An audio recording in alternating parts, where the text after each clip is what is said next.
I don't have self-esteem. How do I get self-esteem? This is one of the most common questions I get asked by my clients, by my students, as true self-esteem is something that we all want.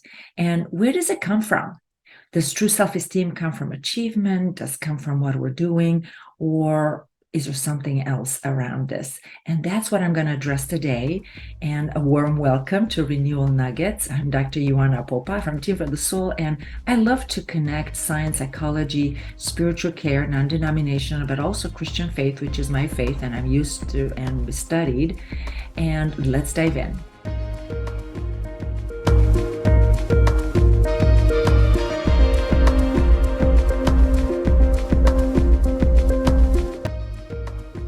Many people feel inside as they don't have self-esteem. And many times I think our culture is training us to really seek that externally through praises in school, at workplace, through reviews, through our roles, through our functions. How many people are constantly trying to, consciously or unconsciously, trying to find a sense of self-worth by having a particular role, a particular job, a particular social position, money, relationships, feeling loved and appreciated. I mean, it could be from our group, our peer group, it could be in our family, in our communities, co-workers. This is going back for thousands and thousands of years. There's nothing new around that. The only problem is that self-esteem per se, it's an inner sensation. It's an inner quality and an inner perception of how we are doing from inside out. And when we look for external circumstances or from validation from other people to receive that in order to feel self-worthy, then we put ourselves at the mercy of our circumstances. And it's wonderful when we have those kind of validations coming and we feel connected, we feel really great, we might fall in love and feel really appreciated by our partner. But what happens when our partner has a bad day? Or maybe they go through a rough patch and they might be really stressed or really preoccupied with work. If our self-worth depends on the relationship, that can go down the drain really fast. The same with a role or a job in a particular workplace. What happens when we lose that job? Or what happens when everyone around us, they don't appreciate or they send us messages of how well we are doing. Even with high performance athletes or actors, once they get to a certain stage, including actors when they get the Oscar, now they feel the bar is really high. So in order to maintain what they've achieved, they have to continuously perform at a certain level. And the problem is we cannot really chase an internal experience by pursuing something externally, because the minute the external conditions are threatened or non-existent, we are then vulnerable to feeling unworthy, if that's where we put our worth in. And we then start feeling a sense of fear of losing either the position or the role or the admirations of the people around us or the love of people around us. And that also is a recipe to feeling a sense of victimhood, because we cannot really control external circumstances or people around us. And then we are at a loss because there's so much we cannot control. And then our internal state, our own sense of well-being depends on something external. And psychology and also spiritual care and ancient Christian faith have a lot to say about that. Psychology and scientific research is making a distinction between self-esteem and self-efficacy. Self-esteem is that sense of inner worth that we're feeling either high or low about ourselves. And psychological research is showing that that way we perceive ourselves has a huge impact in how we feel about ourselves and how we might succumb or not to external pressures from outside groups, including social media. Also, people with low self-esteem might feel more shy, anxious, and lonely. And the ones that have higher self-esteem, they're happier. So the more we can disidentify from putting our attachment of self-esteem towards external conditions, the more it becomes intrinsic, the easier it is, and the level of well-being and a level of happiness, actually psychology is showing that it gets higher. And it's interesting that self-efficacy, it's actually a sense of I am capable of doing a particular skill. So self-efficacy, many times it's mixed up in our culture, and we confuse self-esteem with self-efficacy. And I might not have self-efficacy, a sense of doing really well in a particular area, especially if I don't have skills. But that doesn't mean it has to affect my self-esteem. So what is self-esteem then? Type in the chat if it makes sense, this distinction between self-esteem and self-efficacy. And many times we use that even in our families. I mean, I grew up in a generations where people will say, oh, good girl, bad girl, good boy, bad boy. There were so much adjectives connected to our identity as separate from actually our behavior. Well, maybe I had a behavior that needed correction, and maybe that was less desirable, but not to link that to our identity. So it is a cultural problem, which I feel like it's starting to get shifted, especially through newer parenting skills and education that is happening. But it's also important for us as grown-ups and adults to remember that as we go about our day. So self-esteem is really a quality of a true self. It's a quality that's intrinsic to us. It's a sense of self-worth.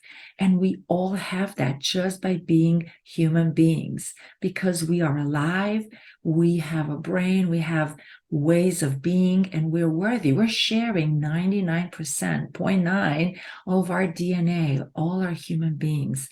That is what is really amazing about the newer psychological and scientific discoveries. They're showing that the sense of being, the sense of worthiness, we're all so alike. And what I love about spiritual care traditions, and especially the ancient Christian faith, the sense of there's no really original sin, that we are born in an image and likeness of God, and we are born for eternity. And we have those inborn qualities of sense of worthiness by just being alive, because God is, in a certain sense, part of us. We are in the image of God. So the feelings of shame or feeling of not worthiness, intrinsic guilt, those are burdens that are given and perpetuated many times by our culture, by the way we speak, by the way we interact with one another. And I love this quote from the Psalms in Psalm 139, depending on how you're counting the Psalms, that I am fearfully and wonderfully made, and marvelous are your works. And I know this very well. So there's something that we are made in such a beautiful way that we have to really appreciate, and we need to appreciate one another just because we are alive and we're in the image and likeness of God. Interestingly, in psychological methodologies like internal family system, many emerging psychological methodologies are pointing to the same fact. For example, in IFS, in parts work, there's no part of ourselves, no aspect of ourselves that is intrinsically bad. Every part has a function, has a job internally, and that doesn't mean that everything that the parts are doing is good. Sometimes there are behaviors that are less than effective or impacting others in terrible and negative ways. But the idea is that they do it out of hurt, out of previous conditionings. Many times it's coming from unmet needs or trauma. Nonetheless, the behavior themselves, that doesn't mean we're going to put them off the hook and there's no consequences to those behaviors. But there is a distinction between a behavior that's unacceptable or has terrible impact for other people, and the actual intrinsic qualities that are inside that might be hidden somewhere underneath it. In the same way, in the body, we have hands, we have legs, we have eyes, we have a brain, we have lungs and a heart. We cannot say that the arm is more worthy than the leg, or the heart is more worthy than the eye. Every part of the body has a particular function and a particular role, and they're all worthy. Nonetheless, in a certain conditions, there could be sickness, there could be illness, because things might not go and function in the exact way that they were intended.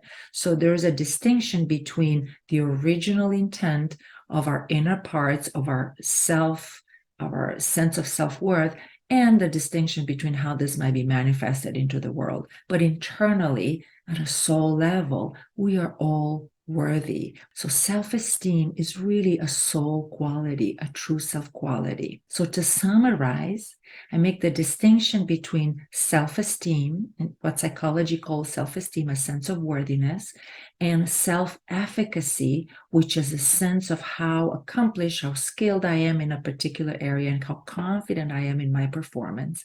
And those two are actually separate. And the sense of self-worthiness, the self-esteem, actually has a huge impact in the way we perceive ourselves, in the way we might feel lonely or sad or depressed if the self-esteem is low. And it is very freeing to know that the sense of self-worth, we do not need to pursue it through external circumstances. We don't have to pursue that through relationships or job or roles because we are worthy to begin with. And knowing that doesn't mean that we're not going to get better. We're not going to improve ourselves. We're not going to become professionals. We're not going to try to be social human beings and really belong to groups and be pleasant human beings in our family at the dinner table. Of course, we want to do that, but that doesn't mean it's going to affect our sense of self-worth. And if we can embody that more, and if we can teach our children more about that, and we can have conversations around that, then we can help especially our younger generation, to tap into the sense of self-worth and not be so connected and so vulnerable to the praises or lack of praises or likes on social media or on Twitter, and to be really embodying their true self, their sense of existence, a sense of we're all on this journey together, 8 billion people, as far as we know, right in this moment on this planet Earth, and that we can do this together. So with that, I thank you for being you, for all you do in the world, and until next time, I say goodbye for now.